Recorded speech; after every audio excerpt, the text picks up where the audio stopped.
Salutations, précieux frères en Jésus-Christ. Je suis le serviteur inutile de Jésus-Christ. Je suis l'apôtre Nono Martial. C'est encore un plaisir pour moi d'être reçu chez vous au travers de cette vidéo, au travers de ce moment de communion, pour parler des choses du royaume, des choses spirituelles, voilà, des choses réservées aux enfants de Dieu. Je voudrais avant toute chose, comme ça, adresser les salutations à l'Assemblée des Saints du Cameroun, à Douala. Que l'Éternel vous fortifie dans votre marche, que l'Éternel vous accompagne et que l'Éternel pourvoie à tous les besoins pour l'avancement de son œuvre.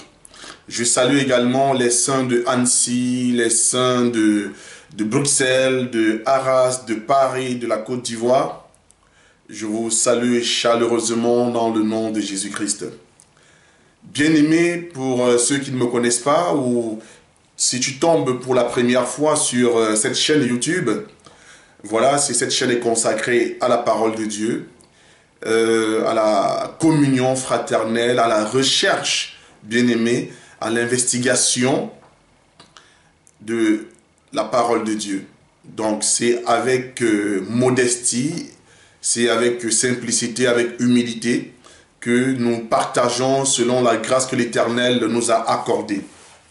Donc si c'est la première fois que tu écoutes cette émission, cette vidéo, bien-aimé, ce n'est pas le fait du hasard, c'est la volonté de Dieu, car l'Écriture déclare dans le livre de Lamentation 3.37 qui dit qu'une chose n'arrive sans que l'Éternel l'ait ordonné. Donc nous croyons que tout ce qui se passe est de la volonté de Dieu. Bien, je vais partager avec vous un thème aujourd'hui qui pour moi est plus une exhortation. Je voudrais vous exhorter, bien-aimés, sur une situation que nous vivons aujourd'hui qui n'est pas quelque chose comment dirais-je, d'extraordinaire, qui n'est pas une chose extraordinaire, qui est vraiment une chose récente. C'est des actions, des comportements, des attitudes que nous vivons tous les jours. Mais la question de savoir quel est le regard de la Bible, quel est le regard que porte un enfant de Dieu, ou que devra porter un enfant de Dieu sur ce type d'action de fonctionnement. Quand je parle du fonctionnement dans le monde dans lequel nous vivons aujourd'hui. Bien aimé, je voudrais parler avec vous sur la mauvaise compagnie. Vous savez, c'est un thème qui paraît comme ça simpliste. C'est un thème, c'est un sujet qui paraît comme ça élémentaire. Amen. Mais la parole de Dieu nous exhorte à revenir parfois au fondement, à revenir aux choses, bien aimées, qui sont fondamentales pour le bien fondé, la bonne structure, la bonne construction de Jésus-Christ en vous. Car vous êtes un édifice, et l'édifice là doit être solide, bâti, non sur du sable, mais sur du rocher, sur du roc, sur de la pierre, afin que vous soyez préparés à accomplir toute bonne œuvre. Le livre de 1 Corinthiens 15, à partir du verset 33, nous dit une chose très simple. Les mauvaises compagnies corrompent les bonnes mœurs. Tout le monde lit ce verset. Tout le monde lit, bien aimé, cette écriture. Mais bon, c'est devenu banal. Parce que nous sommes justement dans l'époque, bien aimé, dans le temps de la banalisation de la parole de Dieu. De la banalisation justement de la loi de Dieu. De la banalisation des commandements de Dieu. C'est normal pour le monde. Mais pour un enfant de Dieu, il n'y a rien de plus dramatique. Alléluia. Pour un enfant de Dieu, il n'y a rien de plus inquiétant. Parce que l'Écriture déclare, bien aimé, qu'à la fin des temps, les hommes abandonneront la foi pour s'attacher à des doctrines de démons, à des fables. Et la Bible déclare que quand ce temps sera là, les hommes avec grand H vont s'adonner plus au plaisir qu'à Dieu. Ils vont aimer plus le plaisir que Dieu. La Bible déclare que l'amour de l'argent, l'amour du matériel sera supérieur à l'amour de Dieu. C'est une prophétie dont personne ne peut empêcher son accomplissement. Donc, Bien-aimé, au lieu de t'offusquer, au lieu d'être scandalisé par des actions que tu vis, des choses que tu vois, tu dois acclamer la prophétie. Parce que ceci est l'accomplissement de la prophétie. Ceci est la réalisation et la matérialisation de la pensée de Dieu. Mais toi, le plus important, c'est de savoir, toi, quelle est ta posture? Quelle est ton attitude, bien-aimé, par rapport à ça? Quelle est ton approche par rapport à cette situation? Je ne sais pas. Frère, je voudrais que nous puissions parler aujourd'hui, frères et sœurs, que nous puissions partager, que nous puissions causer et que vous puissiez réagir par vos commentaires également pour participer, bien-aimés, à cet échange. Juste pour rappel, nous avons tous les dimanches sur notre adresse Facebook, voilà, Gloire Jésus, entre parenthèses, apôtre Nono. Nous avons des enseignements tous les dimanches à partir de 17 h. Et nous avons également le rassemblement des saints du Cameroun sur cette même chaîne tous les dimanches à partir de 9 h. Donc, si tu veux partager avec nous, si tu veux rentrer dans les profondeurs de la parole avec nous, c'est vraiment le lieu indiqué où nous aurons un échange. Nous pourrons avoir un échange, bien aimé, voilà, où les questions pourront être répondues et autres par rapport à notre chaîne YouTube. Bien, je t'interpelle. La Bible déclare que les hommes de Dieu sont des avertisseurs. Amen. Parce que Paul disait, malheur à lui. Il dit malheur à moi. Parlons de sa personne. Si je ne prêche pas l'évangile, et nous comprenons, bien aimé, qu'en réalité, un homme de Dieu qui n'avertit pas, malheur à lui, dont j'ai le devoir, j'ai la responsabilité de t'avertir. Et après, libre à toi, mon bien-aimé, libre à toi, mon frère, ma soeur, libre à toi de faire ce que tu veux, de recevoir cette parole et d'en faire ce que tu veux. La question que je te pose, par rapport à l'avancement, à l'évolution, à la dégradation des mœurs. Parce qu'ici, il est question de mœurs. La Bible déclare que les mauvaises compagnies corrompent les bonnes mœurs. Alléluia. Ah, Dieu, c'est Dieu est merveilleux. Je voudrais te dire déjà que la mauvaise compagnie, c'est un esprit. Alléluia. La mauvaise compagnie, c'est un esprit qui vient corrompre ton esprit. Donc, que ce soit la mauvaise compagnie, que ce soit les bonnes mœurs, alléluia, nous ici, il est question de deux esprits. Car les esprits marchent ensemble. Mais, comment peux-tu te retrouver en train de fréquenter un mauvais esprit? Selon l'enseignement que vous avez reçu, vous pensez en réalité qu'un mauvais esprit, c'est celui qui agite les corps, c'est celui qui agite des chairs, ou qui, non, le mauvais esprit, c'est un esprit qui n'est pas soumis à la volonté de Dieu. C'est un esprit qui ne s'incline pas, bien-aimé, devant la parole de Dieu. C'est un esprit qui s'oppose. C'est ça le mauvais esprit. C'est un esprit qui s'oppose. Pourquoi? Parce que c'est un esprit qui a pour but de t'amener vers la transgression. Vers la transgression. Nous sommes pleins dans nos assemblées où nous parlons l'assemblée des saints. Nous disons, nous prêchons l'évangile éternel. C'est bien. Mais je vais te dire une chose. Même dans les assemblées qui se déterminent, qui s'identifient, qui se présentent, bien-aimés, comme étant des assemblées des saints, ce ne sont pas toutes ces assemblées qui le sont réellement. Ce ne sont pas toutes ces assemblées. Donc il ne suffit pas de croire et de dire que je suis dans une assemblée des saints pour y être. Non. L'assemblée des saints, c'est quoi? L'assemblée des saints, c'est là où la gloire de Jésus-Christ est prêchée. C'est là où toute gloire appartient à Jésus-Christ. C'est là où la sanctification, bien-aimée, est la chose avec laquelle on ne peut pas négocier. L'assemblée des saints, c'est là où, bien-aimé, on se prosterne devant la parole de Dieu. C'est là où la considération de l'homme n'existe pas. Et seule la considération de Dieu. Oh, c'est là où Dieu a la première place et non l'homme. C'est là où Dieu règne et non l'homme. Frère, c'est ça l'assemblée des saints.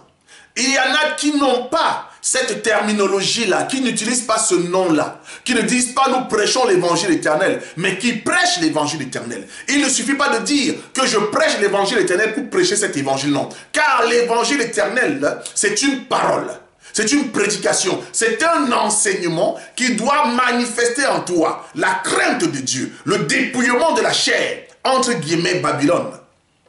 C'est ça l'évangile éternel. Donc il y a des hommes qui prêchent l'évangile éternel, même s'ils ne disent pas qu'ils prêchent l'évangile éternel. Car la prédication de l'évangile éternel, c'est la prédication de Jésus-Christ. Donc toi, je voudrais t'interpeller.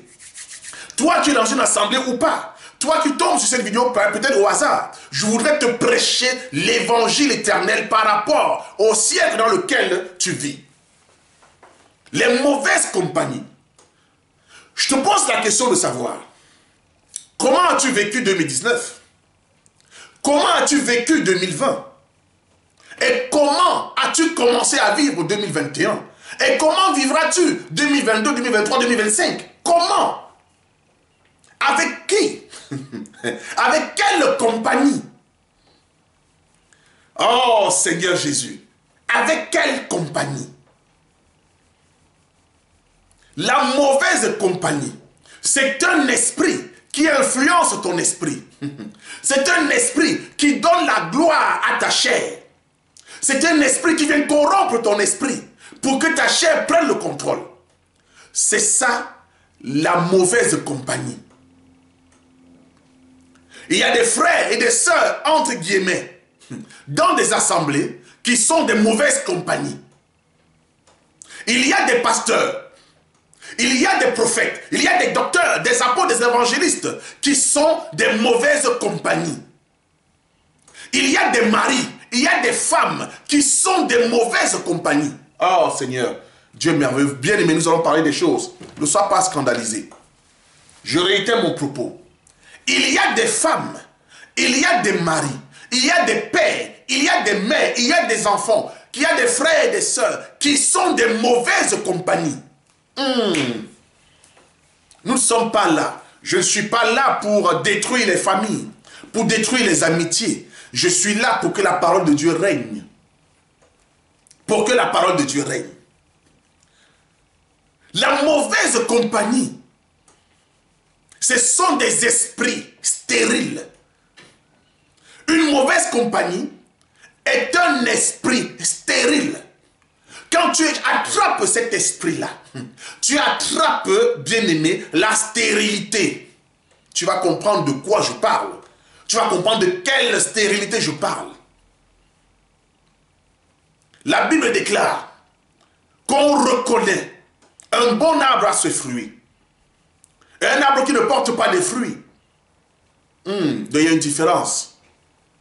Il y a des arbres aussi qui ont des mauvais fruits. Il y a aussi des arbres qui ne portent pas de fruits. Je voudrais te dire une chose. Un arbre qui porte des mauvais fruits ou un arbre qui ne porte pas de fruits sont des arbres qui sont identiques. Ici, il est question d'un arbre qui porte de beaux fruits, de bons fruits. Ah, le fruit, bien-aimé, le fruit. Dans le jardin d'Éden, nous avons vu le serpent venir pousser la femme à consommer un fruit, à consommer un arbre. La mauvaise compagnie a corrompu les bonnes mœurs. Parce que la bonne mœurs, c'est quoi? C'est l'Esprit de Dieu en toi. C'est d'abord ça, c'est la parole de Dieu qui fait que tu deviens une personne avec de bonnes mœurs. Des bonnes pensées, des bonnes intentions, des bonnes fréquentations. C'est ça que la parole amène dans ta vie. C'est ça que la parole apporte. La femme, Ève, dans le jardin d'Éden, avait reçu la parole. Mais elle s'est laissée corrompre par une mauvaise compagnie. Pourquoi? Parce que la mauvaise compagnie t'amène vers la convoitise. C'est ce pan de l'enseignement que je voulais toucher aujourd'hui, sans rentrer dans des choses extravagantes. Frère, nous touchons des choses beaucoup plus sensibles, difficiles, profondes, lors de nos partages, lors de nos échanges, lors de nos rassemblements, lors de nos enseignements sur Facebook. Nous parlons des choses profondes. Mais ici, je voudrais parler des choses simples, parce que toute personne est susceptible de tomber sur cette vidéo. Et je voudrais que tu aies ta part. La mauvaise compagnie doit t'amener à convoiter. Remarque une chose. La Bible déclare dans la Genèse que quand le serpent, dans la Genèse 3, quand le serpent est venu pour séduire la femme, la Bible dit que la femme a commencé à regarder cet arbre pour lequel elle n'avait pas d'attirance. Elle ne trouvait à cet arbre rien d'extraordinaire. Elle ne trouvait à cet arbre rien d'extravagant, rien de vital, rien de vraiment utile. Mais la Bible dit que quand elle a écouté le serpent, son regard a changé. Elle a commencé à porter l'intérêt, donc à convoiter. Alléluia. Parce qu'elle n'avait pas le droit. Donc cette chose, elle n'avait pas le droit. Elle convoite. Parce qu'on ne peut pas convoiter quelque chose qui nous appartient.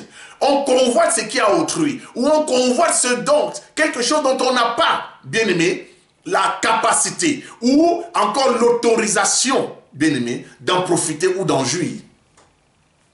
Donc elle a porté un regard envieux. Elle a trouvé que l'arbre était bon à manger, agréable. Elle a commencé à trouver son intérêt dans cet arbre-là. Donc quand le mauvais esprit arrive, le but du mauvais esprit, c'est d'amener à trouver ton intérêt dans le péché. Car cet arbre-là symbolisait la transgression. Alléluia. Cet arbre-là symbolisait la transgression. Il y en a qui te disent que c'était la loi. Ça, c'est des bêtises, c'est des balivernes. Nous allons en parler quand Dieu permettra. Cet arbre-là symbolisait, représentait la transgression. Car, bien-aimé, quand tu transgresses la parole de Dieu, tu tombes dans le péché. Mais il y a une transgression qui est spirituelle. Il y a aussi la transgression qui est physique. Donc la femme, avant de poser l'action, avait déjà transgressé spirituellement. C'est pour ça que Jésus-Christ dit que si un homme regarde une femme comme pour la convoiter, ici l'action, amen, l'action physique n'est pas encore posée, mais l'esprit est déjà corrompu. L'esprit a déjà convoité. La femme aussi avait déjà convoité. Elle avait déjà même péché dans son esprit avant de poser l'action. Donc elle a transgressé la parole de Dieu qui a été donnée. Et cette transgression s'est manifestée, s'incarne, bien aimé, dans le fait de prendre maintenant le fruit de l'arbre et d'en manger. Dans l'arbre ici, symbolisait, bien aimé, le péché. Dans le contexte dans lequel je parle, l'arbre ici symbolisait le péché. Donc quand je parle de la transgression, car c'est la transgression, bien aimée, qui donne accès et vie au péché. Donc cet arbre-là était justement l'arbre qui devait donner vie au péché, qui devait donner, bien aimé, la nature, qui devait implémenter physiquement le péché dans la vie de l'homme et la femme. Car on devait te condamner aussi par rapport à l'action. Le jour où tu mangeras, donc il faut manger. Donc le manger de cet arbre symbolisait le péché, symbolisait la transgression. Car le péché, c'est la transgression de la loi. Alléluia. Donc la transgression, c'est le péché. Et l'arbre symbolisait la transgression. Donc aujourd'hui, nous comprenons que comme le serpent était une mauvaise compagnie pour la femme, de même aujourd'hui, le serpent est là.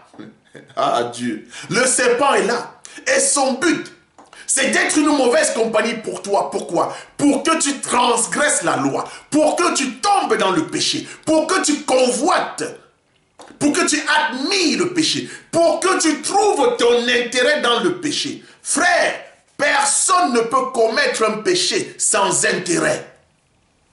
C'est pour ça que la femme a d'abord trouvé que l'arbre était agréable, que l'arbre avait des vertus, que l'arbre avait un potentiel dont elle pouvait en jouir. Ça pouvait changer, ça devait changer le quotidien de sa vie et celle de son mari. Suivez-moi bien. Il en est ainsi pour beaucoup d'entre nous, beaucoup d'entre vous. Tu commences à avoir une vie carrée, une vie propre, réglée, selon la parole de Dieu. Mais du jour au lendemain, tu rencontres une mauvaise compagnie. J'y vais terre à terre. Tu rencontres une mauvaise compagnie. Tu dois comprendre qu'une personne, c'est un esprit dans un corps. Une personne est une enveloppe. Une personne charnelle est une enveloppe. Dans cette enveloppe, il y a un esprit. Faites attention à qui vous faites confiance. Faites attention avec qui vous marchez. Faites attention à vos fréquentations. Ce ne sont pas toutes les personnes qui rentrent dans des assemblées qui sont des frères. Paul nous dit dans Galates qu'il y a des faux frères. S'il y a des faux frères spirituellement, il y a aussi des faux frères biologiques. Oh Seigneur Dieu. Dieu est merveilleux. Il y a aussi des faux frères. Pourquoi? Qu'est-ce qui est faux? Celui qui est faux, c'est celui qui ne porte pas la nature de Christ en lui. Qui ne porte pas l'Esprit de Dieu en lui. C'est celui qui est faux. Celui qui est faux, ce n'est pas celui que tu vois ouvertement les actions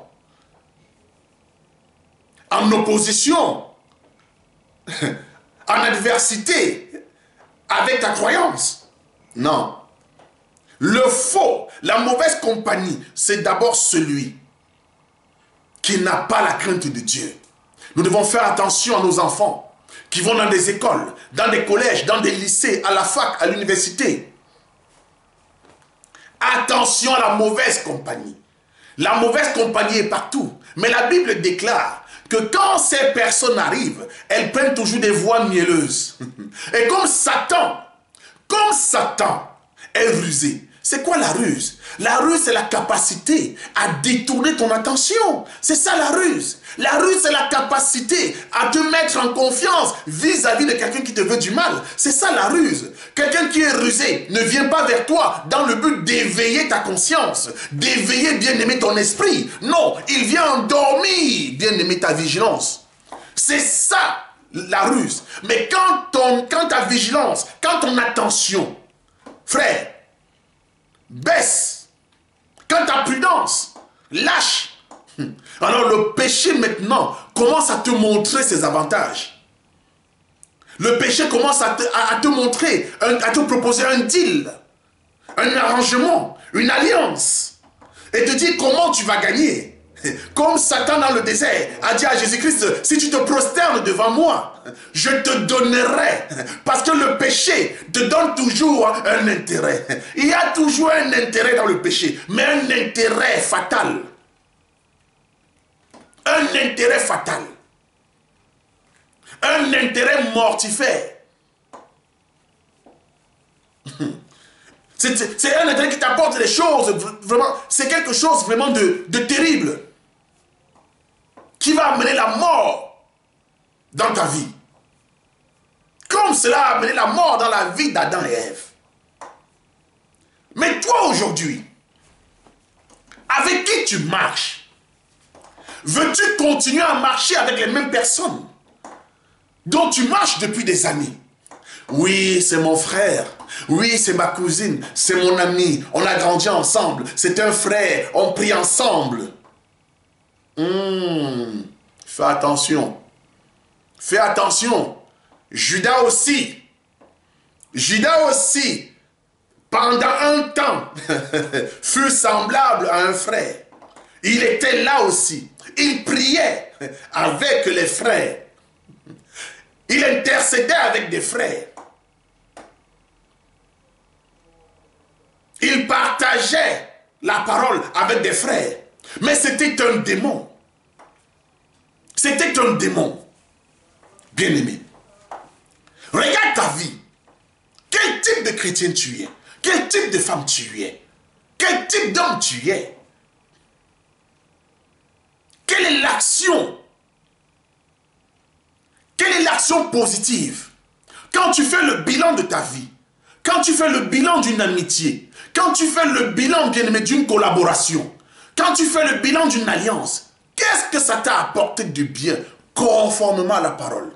Est-ce que cette alliance a eu un impact positif sur ta vie ou un impact négatif? Est-ce que tu fais le bilan? Un enfant de Dieu doit faire le bilan de son amitié. Oui. Un enfant de Dieu doit faire le bilan de sa fraternité. Oh yes. Ah oui, que Dieu soit glorifié.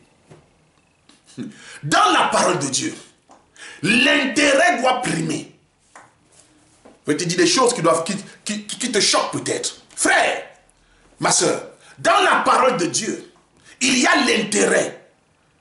L'intérêt, c'est ce qui régit les alliances, les accords dans la parole de Dieu. C'est l'intérêt.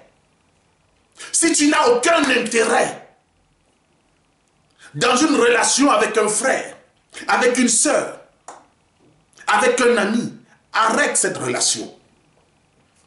Il faut un intérêt.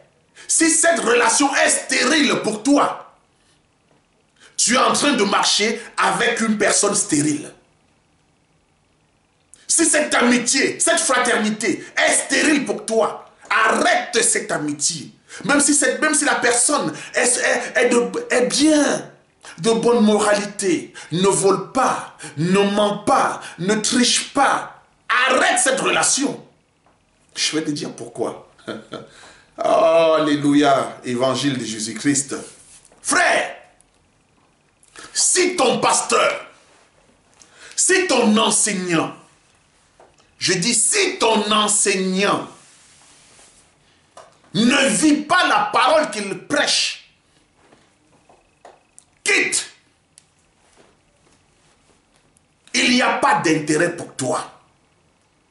Il n'y a pas d'intérêt pour toi.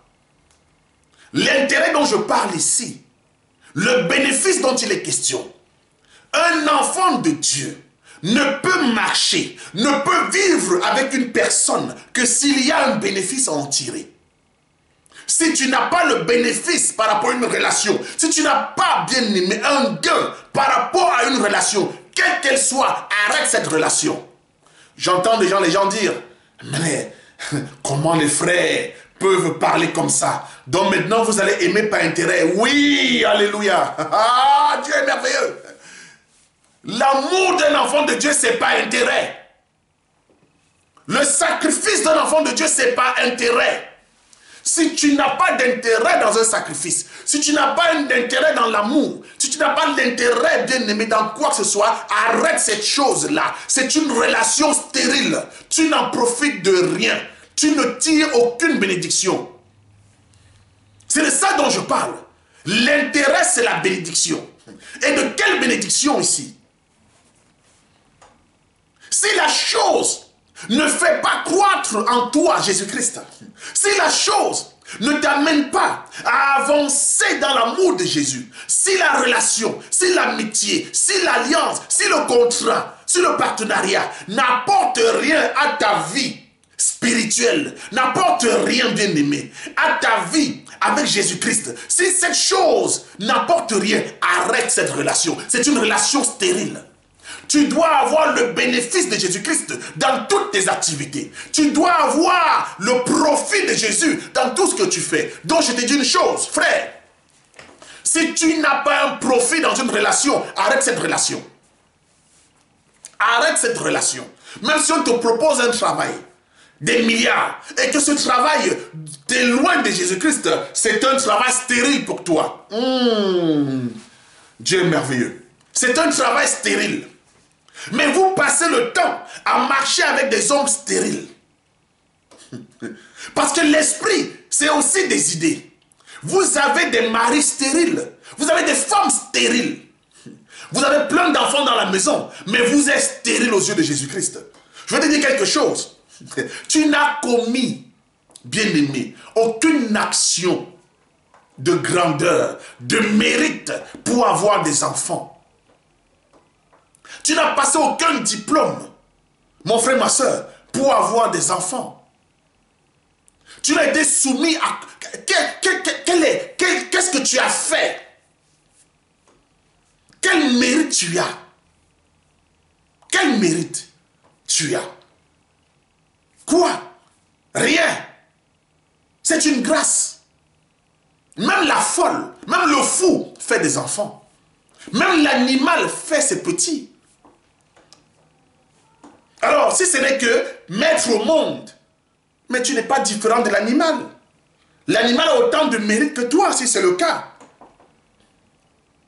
Mais l'animal dont nous parlons ici, nous voulons parler de l'animal du Seigneur, dont le mérite, ce n'est pas parce qu'il a mis au monde, parce que tu n'as aucun mérite.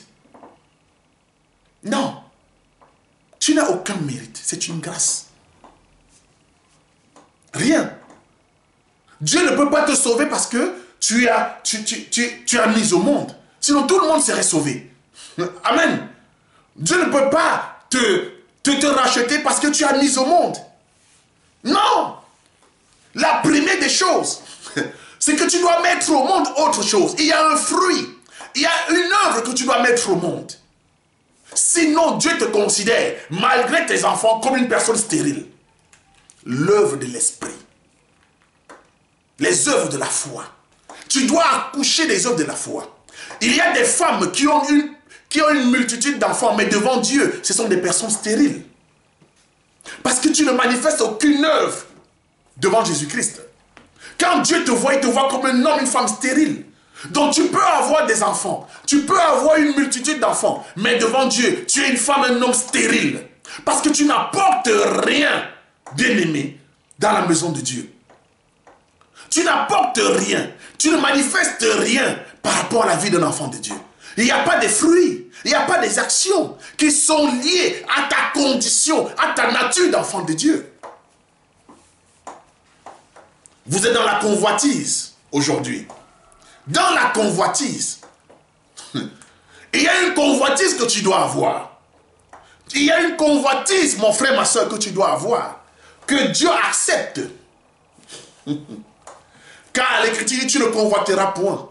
Mais il y a une convoitise que Dieu accepte. Il faut convoiter l'humilité. Il faut convoiter l'humilité. Il faut chercher à avoir l'humilité. Il faut demander à Jésus-Christ, donne-moi ça.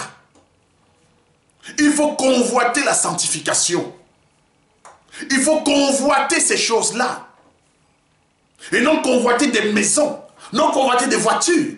Car remarquez une chose, quand la mauvaise compagnie est arrivée dans la vie de la femme, le serpent ne lui a montré que des choses matérielles, que des choses matérielles. Que des choses matérielles. Parce que pour que tu pêches, il faut que tu aies un intérêt. Il n'y avait que le bénéfice, bien-aimé, se réalisait, se concrétisait au travers de la transgression. Il n'est pas étonnant aujourd'hui. Nous voyons, la Bible déclare que nous ne devons pas soupçonner le mal, nous disons Amen. Mais remarquez une chose, remarquez la vie d'aujourd'hui.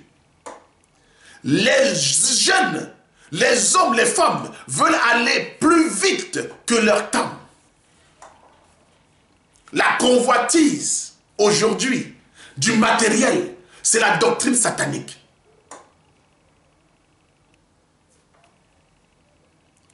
La convoitise des choses du monde, c'est un enseignement satanique. Les hommes aujourd'hui se convoitent. Les uns vis-à-vis des autres pour des choses matérielles. Remarque une chose. Nous voyons des choses aujourd'hui dramatiques. Des jeunes hommes, des jeunes femmes perdre leur vie, mourir d'une manière manière horrible, abominable. Pourquoi? À cause de la convoitise. Tel frère, telle personne a telle chose, moi aussi je veux avoir. Il y a des femmes qui poussent leurs hommes à voler. Il y a des hommes qui poussent leurs femmes à se prostituer. Parce qu'ils veulent être comme des autres. Il y a des couples de prostituées. Parce qu'ils veulent être comme des autres. Je veux aussi qu'on voit que j'ai un gros 4x4, Range Rover. On doit aussi voir que j'ai une Mercedes. On doit aussi voir que j'ai une BMW. On doit aussi voir que j'ai un immeuble. C'est bien. C'est bien. Tu mets toute ton énergie pour bâtir, construire des choses futiles. Qu'est-ce que tu as construit en Jésus-Christ? Quel immeuble tu as bâti en Jésus-Christ? Quelle voiture tu as achetée en Jésus-Christ? Tu sacrifies ta vie pour les choses du monde. Et nous voyons ces choses-là. C'est extraordinaire. Quand la Bible déclare qu'à la fin des temps, les hommes vont aimer le plaisir plus que Dieu. Ils vont aimer l'argent. La Bible dit que l'amour de l'argent est la racine de tous les maux.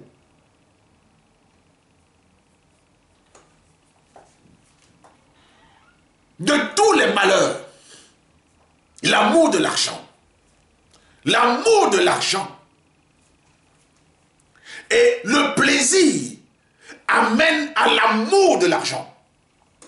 Le plaisir t'attire vers l'amour de l'argent. C'est lié. Vous allez voir des couples aujourd'hui qui sont détruits à cause de Facebook. À cause de Instagram, toutes ces bêtises-là, dont les hommes utilisent de manière diabolique, utilisent sans discernement. Vous avez des femmes, aujourd'hui, même des sœurs, dont le programme, c'est de se lever le matin et de savoir ce qui se passe en Côte d'Ivoire, ce que telle youtubeuse a dit au Congo, en Côte d'Ivoire, au Cameroun, c'est leur vie.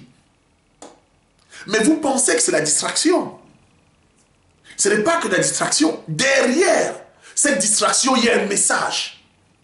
Ces personnes que vous écoutez, ces femmes que vous écoutez en longueur de journée, qui sont pour la plupart des prostituées, qui sont à 90% des prostituées, qui sont là pour faire l'apologie de la vie facile, l'apologie de la vie dans l'abondance, l'apologie de la vie dans l'opulence, l'apologie du matériel. C'est ça aujourd'hui, toutes les femmes regardent. Et le foyer, le couple en paye le prix.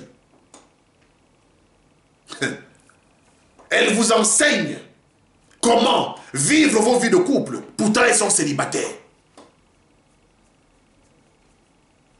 Elle vous enseigne comment devenir riche. Pourtant, ce sont des prostituées. La Bible déclare, frère, dans la Genèse 3, c'est à la sueur de ton front que tu tireras ta nourriture de la terre. À la sueur de ton front. Et le monde aujourd'hui, comme Satan, c'est un pervers. Quand j'entends souvent les gens dire, le plus vieux boulot du monde, le plus vieux travail du monde, parlant de la prostitution, mais quel monde vous dites ça? Pas le monde de Dieu. Dans le monde de Dieu, le plus vieux travail, ce n'est pas la prostitution, c'est le travail de la terre.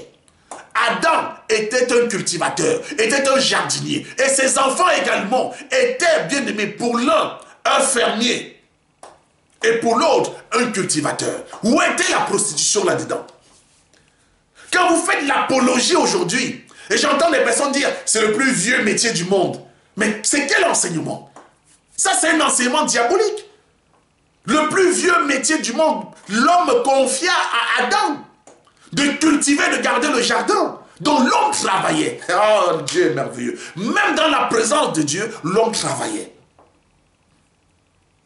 Et il était béni parce qu'il ne manquait de rien. Mais toi, Tu viens pour vivre et tu veux vivre un enseignement de facilité. Une vie facile, c'est trop facile. Tu t'assois, tu regardes une prostituée s'asseoir. Tu passes 1 heure, 2 heures, 3 heures, 4 heures à suivre des directs de filles possédées par un démon, des hommes possédés par des démons. Et c'est ça qui fait des sujets de conversation dans des familles. Et tu as entendu ce que l'autre a dit? Elle a dit ceci. Mais d'où vous connaissez ces gens-là? D'où tu connais ces gens-là? D'où tu écoutes? Quand on fait un live, quand un ministre, un pasteur, quel qu'il soit, fait un live, il n'y a même pas 100 personnes.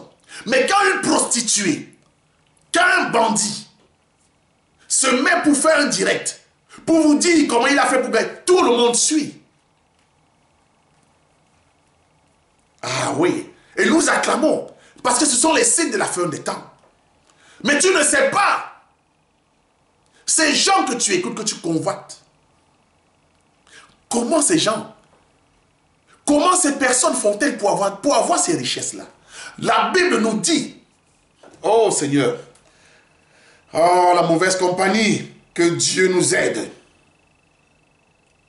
Paul dit, dans 2 Thessaloniciens 3, verset 10, car lorsque nous étions chez vous, nous vous disions expressément, si quelqu'un ne veut pas travailler, qu'il ne mange pas non plus.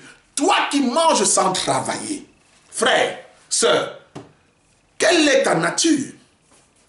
Quel est cet homme qui veut vivre de femme que de la prostitution? Dieu n'a pas dit que tu mangeras la sueur de tes fesses. Dieu n'a pas dit que tu mangeras la sueur de ton sexe. Dieu n'a pas dit que tu mangeras, c'est la sueur du front, bien-aimé. Et le front veut dire quoi? Le front est lié à la terre, c'est le travail. Vous voulez manger la sueur de tout, sauf du front. Pourquoi? Parce que c'est le front qui est exposé à la chaleur quand on travaille la terre. Le front qui est exposé. Toi, tu convoites. Tu veux manger sans travailler. Tu veux t'enrichir sans travailler. Continuez, bien-aimés. Que Dieu vous encourage. Car la Bible déclare que celui qui pêche, pêche davantage. La mauvaise compagnie. Si tu as une femme dans ta maison, un époux dans ta maison, qui commence à te dire, tu sais, pour réussir, nous devons aussi faire comme des autres. Prie. Car cet homme est déjà habité par une mauvaise compagnie. C'est un esprit qui est entré en lui. Cet homme est déjà possédé. C'est un esprit qui est déjà sur sa vie, qui est déjà autour de lui, qui l'environne déjà, qui l'impacte déjà. Si la femme te dit la même chose, prie pour ta femme. Car elle est en train de devenir une mauvaise compagnie pour toi. Parce qu'elle est en train de t'amener vers le péché. C'est ça la mauvaise compagnie. Elle est en train de t'amener vers le péché. Un frère, une sœur qui commence à te dire, écoute, j'ai un business. Mais ce business-là consiste à quoi? À la désobéissance de la parole de Dieu. Frère, il faut que tu changes tes amis. Il faut que tu changes tes fréquentations. Si tu ne peux pas te faire violence dans le choix de tes fréquentations, tu mourras. Et tu mourras pauvre. Tu mourras et tu mourras pauvre. Fais le tri. Fais le discernement. Fais le ménage. Je ne suis pas ici pour faire l'apologie de la paresse. Je fais l'apologie de la parole de Dieu. Et cette parole de Dieu te dit que celui qui ne travaille pas ne mange pas. Donc toi aussi, frère et soeur, qui passe le temps à prier, on te dit d'aller travailler, tu dis non, j'ai un jeûne. Va jeûner. Mais quand tu termines ton jeûne, ne viens pas demander l'argent aux frères. Ne viens pas demander. La Bible dit toute chose a un temps. Il y a un temps pour le jeûne. Il y a un temps pour la prière. Il y a un temps pour la méditation. Il y a aussi un temps pour le travail. Tu ne peux pas prendre le temps du travail pour en faire le temps du jeûne parce que tu es un paresseux.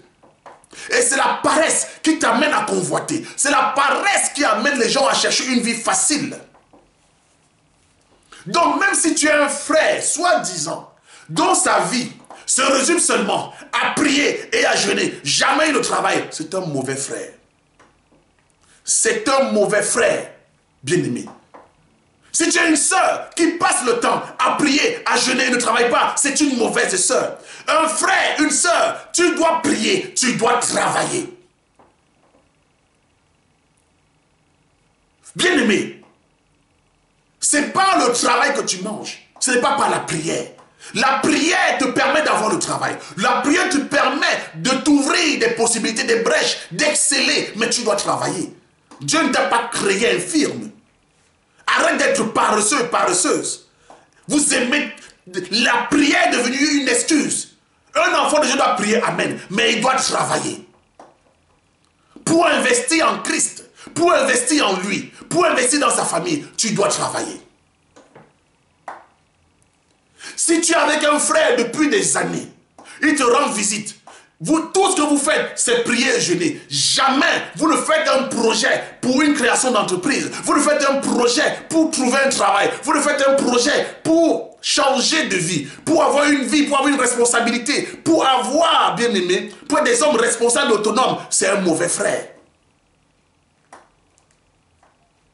Tu dois prier pour lui, afin qu'il devienne un bon frère, une bonne sœur. Il est mauvais parce que ses actions n'obéissent pas au cadre de la parole de Dieu. Tu ne peux pas prier, après la prière, tu vas mendier. C'est aussi un frère qui est stérile. C'est aussi une sœur qui est stérile.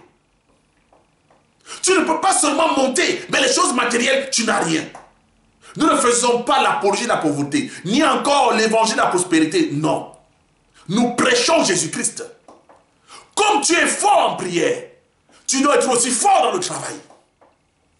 Comme tu es fort dans le jeûne, tu dois aussi être fort dans le travail. Tu dois avoir la capacité aussi de gagner de l'argent pour ta famille, pour l'œuvre, pour tes proches. Tu es un homme de prière, mais en dehors de la prière, tu es un mendiant. Change tes amis, fréquente les frères qui prient, qui jeûnent et qui prospèrent aussi économiquement. Fréquente des sœurs qui prient, qui jeûnent et qui prospèrent. Rapproche-toi, car dans une assemblée, on n'est pas l'ami de tout le monde. Il faut discerner. Il faut discerner. Il faut discerner. Rapproche-toi de ceux qui prient, qui jeûnent et qui travaillent. Et regarde comment ils se comportent. Frère, que Dieu nous bénisse, que Dieu vous bénisse. Arrêtez de fréquenter des frères et des sœurs stériles. Stériles dans les œuvres de Jésus-Christ et stériles dans les œuvres bien-aimées, dans la croissance, dans la bénédiction, dans le travail.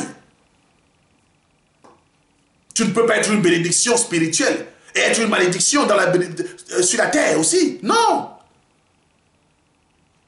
Tu dois prospérer comme prospère l'état de ton âme. Que Dieu soit glorifié. Bien aimé, je vais m'arrêter ici pour aujourd'hui.